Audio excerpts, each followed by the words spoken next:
we have to say to Dianne Feinstein, the CIA is not a military organization. It is a civilian organization. The CIA should not have drones, lethal drones, period. That's the end of that discussion.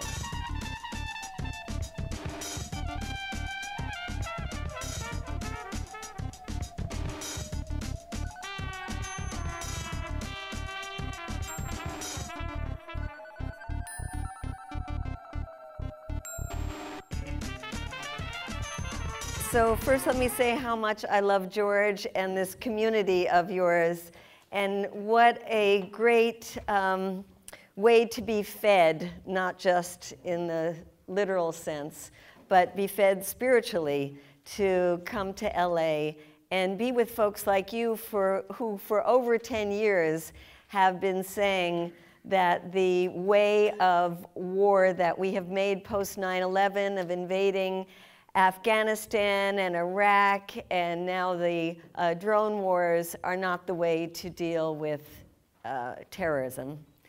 And if only the voice in this room had been listened to 10 years ago, and if only the voice in this room were listened to now, we would be living in such a different world. I mean, it would so totally transform everything about who we are today as a people. Just even think on the financial level. You know the Nobel Peace Prize winner Joe Stiglitz and his colleague Linda Bilmes, who've been putting out this work about how much these wars have cost us, recently came and broke it down and said $75,000 per household. Household. Imagine if each of us had that $75,000. Imagine if the poorest people in this country had that $75,000. Imagine how different this sequestration and the whole financial crisis would be if people in this room with the wisdom you have here had been listened to 10 years ago. But you know, what has happened in the intervening years has been so fascinating on one level, to see how people who benefit from making war have seen the evolution of the public opinion in this country. I mean, remember how it was right after 9/11 with all this gung-ho, yeah, let's go get him, whoever him is, and how that's transformed now to people saying, why were we in Iraq? What are we doing in Afghanistan? Don't we need that money here at home? Why did all these soldiers die? Unfortunately, there's not enough talk about why did we kill all those people in Iraq? Why do we still kill all those people in Afghanistan? I wish there were a lot more talk about that. But at least there's been an evolution to say, I don't think these wars are worth it. And that's the wave that Barack Obama came in on, and did wind down the war in Iraq, although we have way too large a presence there still, with this huge embassy, huge number of personnel still there. Afghanistan, talking still about winding down that war, but that war is not wound down. And in fact, in this issue about drones, very few people realize that the drone attacks have been going up in Afghanistan tremendously, from about 250 drone attacks in 2009 to 506 drone attacks in 2012. And how many have been killed in those drone attacks? We have no idea. The US military, unlike the CIA's drone attacks, actually tell us when there are drone strikes, but they don't tell us how many people have been killed by those. So we have the war still going on in Afghanistan, but an attempt to kill as many Taliban as we can before the troops really start leaving there. And then we have these drone wars. And the drone wars is a way to keep war going without the American people, until recently, even knowing about it. War on the cheap, supposedly, you know, versus $1 million per soldier in Afghanistan. Yes, this is a cheaper way of waging war. and a war where US soldiers aren't killed. And that's what it comes down to, George. It's the issue of we don't want our soldiers to get killed, using drones as a way to say this is a risk-free way of waging war. And so you see that evolution of war. There's also an issue, and Dave, I say this to you, but I know a lot of people in this room have worked on the issue of torture. This came out specifically in the New York Times article this weekend, if you saw it. And many of us have been saying under George Bush they would capture people, put them in Guantanamo indefinitely, and torture them. And then Obama came in and said, oh, there's a cleaner way to do this and just kill them. But in the New York Times article, it was very explicit about how that evolution happened, saying in 2004 within the CIA, they had a blistering study that came out from the CIA talking about the torture that was done by the CIA and how illegal this was, and that personnel from the CIA might be facing international courts for war crimes. Well, we couldn't have that happen, could we? What is the solution? Kill them. The solution is no, it's not stop torture. How silly of you.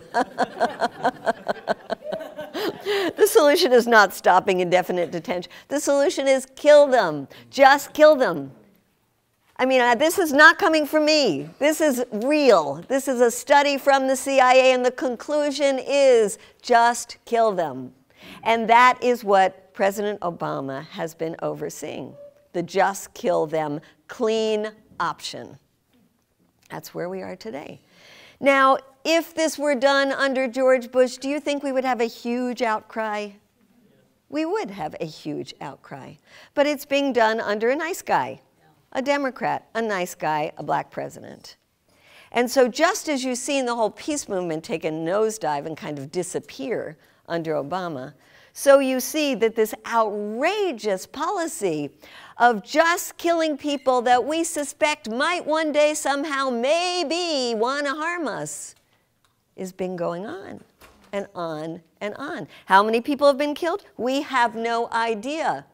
There are little inklings of things that we see here and there that journalists in the UK have done, and supposed think tanks. And then we hear Lindsey Graham just blurt out one day, oh, looks like there have been 4,700 people killed by our drones. Oh, okay, well, maybe as he's on the Intelligence Committee, obviously he has some intelligence that we don't have. So how many have been killed? Maybe about 5,000 people. If you listen to what our government tells, they say, and you ask how many civilians have been killed? Well, first they said none. Then they say a handful. Well, who are all these people that we are killing? And don't you want to know that? So 2% are people that have been named by our government. 2% are people who are on the high target list. You know, the Terror Tuesdays when Barack Obama gets together with his advisors and decides who's going to be nominated to be on the kill list. 2%. So who are all these other people? Might be. We have a list that journalists have come up with that have almost 200 names of children on them. Who are the rest of the people? We don't know. We don't know. We've been told that the administration says that anybody that is of military age in the zones where we are using drones, a male of military age is automatically a militant. So we've killed a lot of militants. Well, who are those people? And are they people who are trying to kill Americans? In these very remote areas where they barely have enough to eat, those people are trying to kill Americans? I mean, they have been, our CIA and the military have been on a killing spree and done it behind the backs of the American people. And that's what's happening. So I mentioned that the drone strikes have increased in Afghanistan. Those are being conducted by the military because it's an overt war. You go right next door into Pakistan, it's a covert war. And there, the drone attacks are being done by the CIA. The CIA has absolutely no accountability, absolutely no transparency at all, will not tell us anything about the numbers of people who have been killed. Barely will even say that they have a drone program. And in fact, when the ACLU and the Center for Constitutional Rights have brought them to court, they have said in the court, drone program, what drone program? It's laughable, but it's really tragic. It is so tragic. So we have the CIA on a killing spree in Pakistan with no accountability. We know that the drone strikes have increased tremendously from a small number under the days of George Bush to being the favored way of waging war under Barack Obama, with now over 400 drone strikes just in Pakistan alone. We know that thousands of people have been killed in Pakistan alone. And we know that maybe, yes, there was a bit of government complicity early on with Pakistan, but that today, the government that's actually been elected, not the military, the elected government says today, this is a violation of our sovereignty. It is counterproductive. It's the best recruiting tool that the Al-Qaeda and Taliban have, and that it's making people hate the Pakistani government because they see us as lackeys of the US, and so they are attacking Pakistani military, Pakistani people, that thousands of Pakistanis are being killed as a result of this, and it's making people hate the United States, and this will blow back and harm you. 3 out of 4 Pakistanis say the United States is their enemy. That's a huge country. 3 out of 4 Pakistanis is 133 million people that hate us. And when the foreign minister came to the United States, and I was there, she was speaking before this very, fancy think tank, and they said, why is it that so many people hate us? She had a one-word answer, and that one word was drones. That's right. So here is a program that just does not work if you're concerned about people's lives, and if you're concerned about national security, and if you're concerned about the stability of a nuclear state of Pakistan. And what has the Obama administration done? Take that same program and transfer it over to Yemen. Because they say, okay, the Al-Qaeda people, they're porous. They go when we hit them here, they go them here, and so we'll go to Yemen. Well, when the Obama administration started the drone attacks in Yemen in 2009, there were maybe 200 people who were seen to be part of something called Al-Qaeda in the Arabian Peninsula. A group that didn't even exist at the time of 9/11, even though the legal justification for going and attacking them in Yemen was the authorization for the use of military force passed right after 9/11 that says that we can attack anybody associated with 9/11. So now we go to Yemen, where there's a group that didn't even exist at the time of 9/11, using that excuse to then go in there and take what was an internal conflict inside Yemen and internationalize it by the US going in there. There were maybe 200 Al-Qaeda in the Arabian Peninsula when we started the drone attacks for real in 2009, and now there's maybe 1,000 members of this group. We are giving them the justification. We are handing them over the best recruiting tool. And we have been in touch with people in Yemen who say to us, every time you kill somebody in Yemen, no matter if you call them a militant or not, you are creating 10, 20, 30 more people who then want to pick up a gun and want to try to kill Americans. So that is what this drone program is doing. And in the meantime, it is so, quote, successful because it is precise and it is cheap and all of that, that now we are setting up drone bases all over the world. Now, all over the world, it includes places in the Middle East like Qatar, Kuwait, Oman. But it also includes another country in the Middle East, and that is Saudi Arabia. Think about that for a minute. If you think that we were attacked by Osama bin Laden, then think that Osama bin Laden said one of the reasons he attacked us was because we had bases in the Holy Lands in Saudi Arabia. Well, while George Bush went ahead and used that as an excuse to invade Iraq, and he quietly closed the US bases in Saudi Arabia, knowing that that was a huge antagonism of the Muslim world. Now we have, under Barack Obama, opening up a new base in Saudi Arabia for a drone base. Do you think that might lead to some blowback against us here at home? It is a national security risk, and yet it is happening. And then in addition to that, drone bases being set up all over Africa. In the island, in the Seychelles, in Djibouti, now a new one being set up in Niger, talk about using the drones in Mali. So this is spreading. It's spreading to the Pacific as well, as the Pacific pivot goes towards looking towards China as the new big enemy. So we have drone bases being set up everywhere, and we have a president who has become the king of this policy. But who is the mastermind of the policy? John Brennan, mastermind of this policy. So John Brennan, his nomination became a real focal point for the beginning of a national discussion about the drones.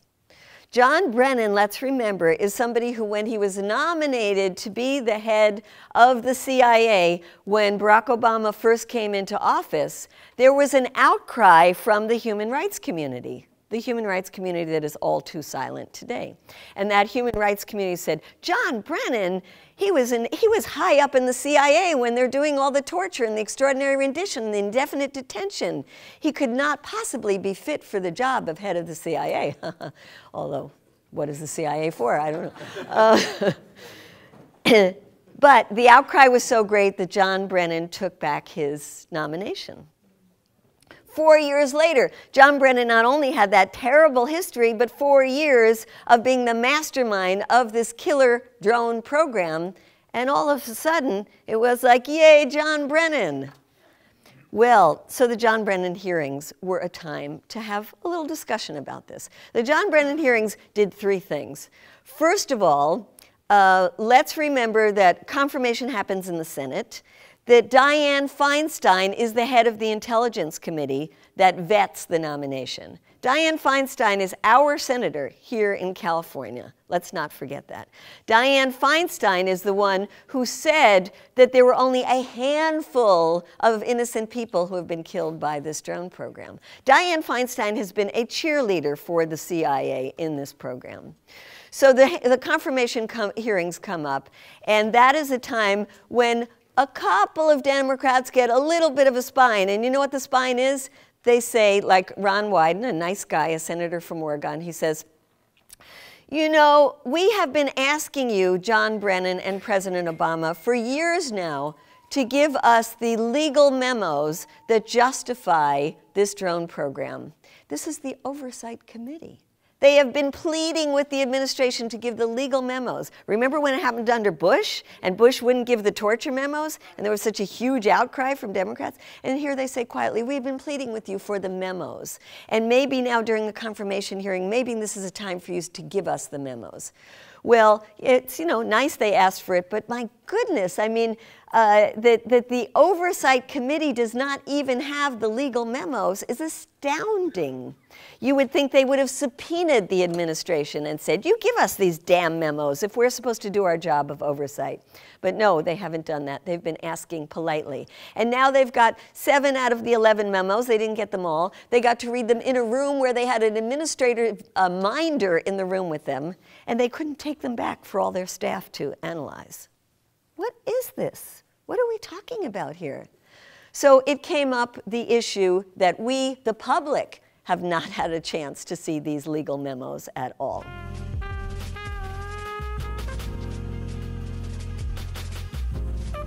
Global Voices for Justice is a nonprofit media organization. Our mission is to bring to you independent thinkers and analysts who enhance our understanding of the world we live in. Your financial support enables us to achieve our mission. With a minimum $12 contribution, you will receive a copy of this talk. Thank you.